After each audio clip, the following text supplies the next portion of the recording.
მედია თუ გაქრება, შენც გაქრები ამ ლოზუნგით ჟურნალისტები ბათუმში შეიკრიბნენ. მათ სოლიდარობა გამოუცხადეს მედიის იმ წარმომადგენლებს, რომლებიც რეჟიმად ციხეში გაუშვა. ოცნების შინაგან საქმეთა სამინისტრო საბაბად ქუჩის გადაკეტვას იყენებს, თუმცა ჟურნალისტებისთვის ცხადია, რომ გამოხატვის თავისუფლებასთან ერთად ამ კანონით რეჟიმი დამოუკიდებელი მედიის გაჩუმებასაც ცდილობს.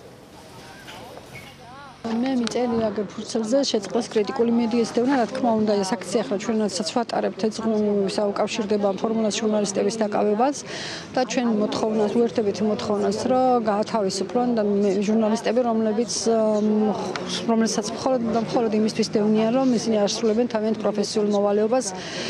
იმის სახელი, რომ ესენი არ არიან ჟურნალისტები და ესენი არიან პარტაქტივი არის შეურაცხმყოფელი და ეს არის ახალი ფორმა მედიის დევნის და იმ პასუხისმგებლობის არიდების, რომელიც მედიის დაცვა სახელმწიფოს მხრიდან მედიის ჟურნალისტების დაცვას უკავშირდება. სამი ჟურნალისტის დაკავება ერთი ტელეკომპანიიდან კიდევ ერთი დასტურია იმის, რომ ოცნების მიზანმიმართული სამიზნე არის კრიტიკული მედია და თავისუფალი ჟურნალისტიკა.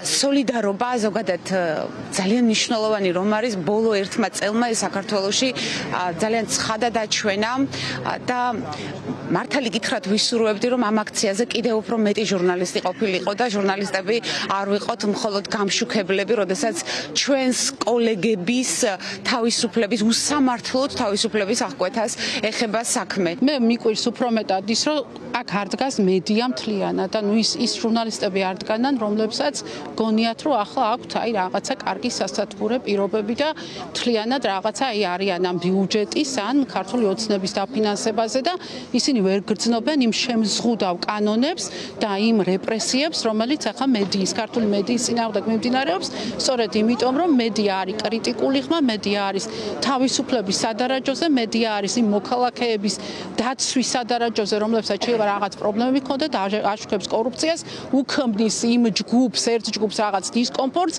და სწორედ ამის გამო იდევნება. აქ არაფერი არ არის განსაკუთრებული და რაღაცა ისეთ გასაკვირი, იმიტომ რომ ყველა რეჟიმი ცდილობს, რომ დაადუმოს თავისუფალი მედია.